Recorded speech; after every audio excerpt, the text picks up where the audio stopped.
Hi guys! So today I'm doing things a little bit differently and I am going to show you how to make buttercream flowers. I was thinking we could do roses two ways, throw in some hydrangeas, and then I can show you how to decorate any cake that you have. So the first thing that you need is buttercream. And because I bake vegan, I use a vegan butter, vegan powdered sugar. I use my vanilla from Nielsen Massey and a little bit of salt. And that gives us this perfect consistency buttercream. I have several different colors already piped in, or already in my piping bags ready to go. Just for a quick little cheat, this is what I like to do. Grab some glasses. I already put my coupler on the ends here, and that way I can decide what tips I want to use, but they're already prepared. So if I already put a tip on here and then halfway through I decide I want to change it up, then I'm stuck because then I've got to empty out my bag, change the tip, or I have to grab a whole new bag. So this just makes it easy for easy cleanup. So I already have kind of like a peachy rose color.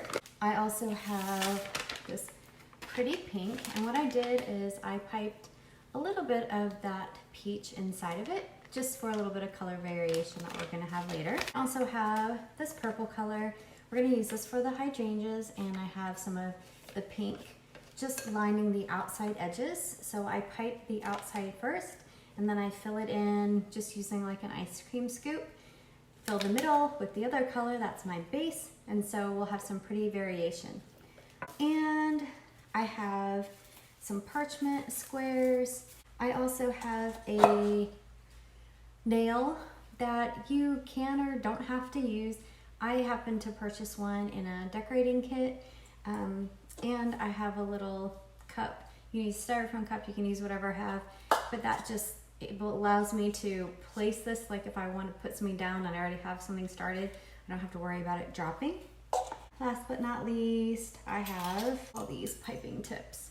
So the first thing I feel like we should start with is the hydrangeas, because I feel like it's a little bit of an easier flower to start with, and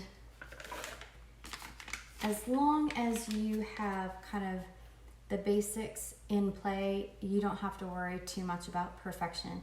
That all these flowers are going to look different, which is great. It's kind of like a snowflake. All snowflakes look different, and all flowers are not going to be perfectly uniform. The colors aren't going to be completely in sync, and so it doesn't really matter. And as long as you're playing, you can, I mean, I can't tell you how many times I've done these flowers and I've scraped it off and put it back into my bag and restarted. I mean, just have fun with it. Practice makes perfect, right? And even if it's not perfect, who cares? It's still gonna taste delicious. So we're gonna get started with our hydrangeas. So I picked the purple. What I'm going to do is I just make sure it's kind of already pushed down to the end. Now I did pick an open M tip for this because I already know that's what I want. I'm not gonna change this up any, and I'll show you kind of how we can do this later.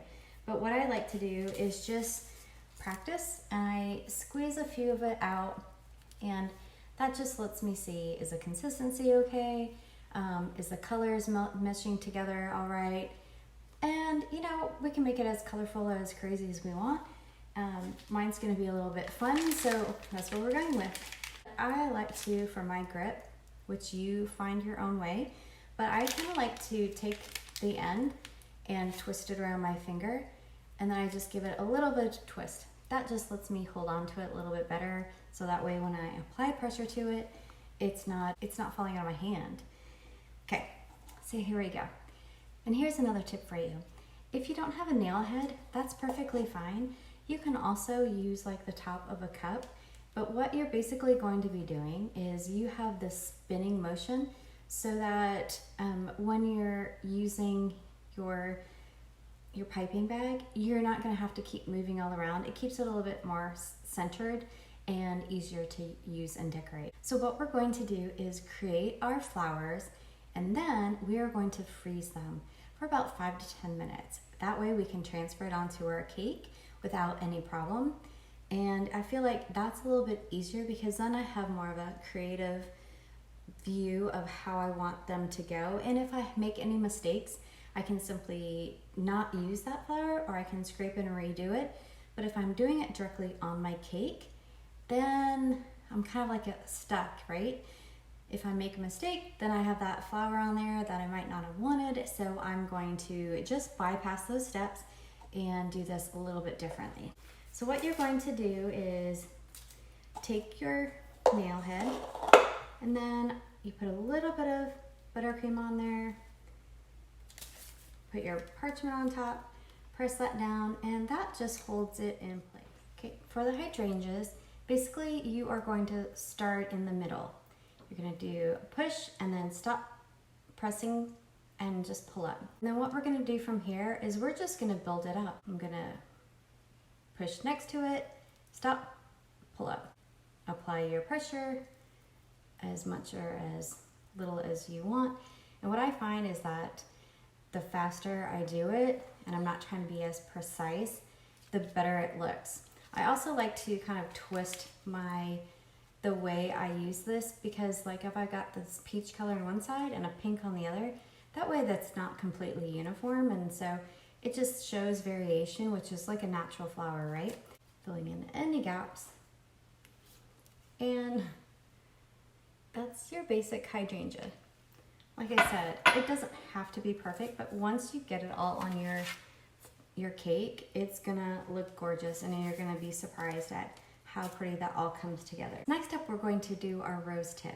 So this time I just grabbed my larger piping because I already had it, made my little mound, and once again, I'm going to just go around. I'm gonna kind of make this closed tip, and then I'm going to make my arches, pulling the first row over top,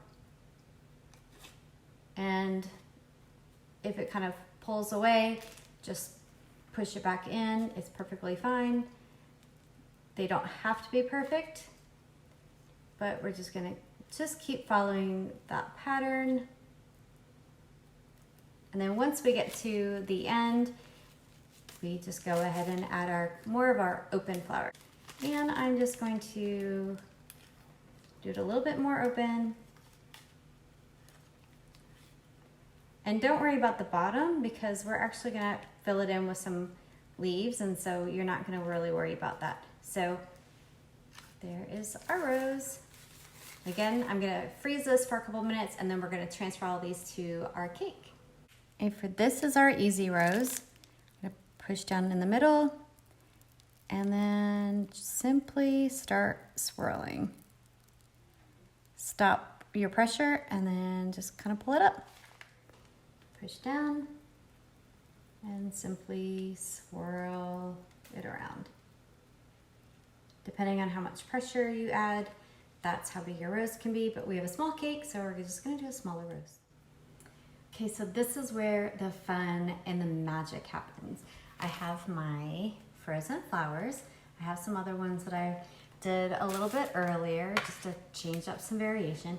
And my cake has been chilled, which makes it easier for everything to get placed. That way, if I make a mistake, I can move it around without really ruining the look of my buttercream, creating like all these dents. So what I'm gonna do is create this ring. Pipe a little border over here, and just holding my hand as steady as possible. And I'm gonna build it up, do one more layer, and this is pretty much gonna hold my flowers. I'm going to do kind of like a back and forth motion.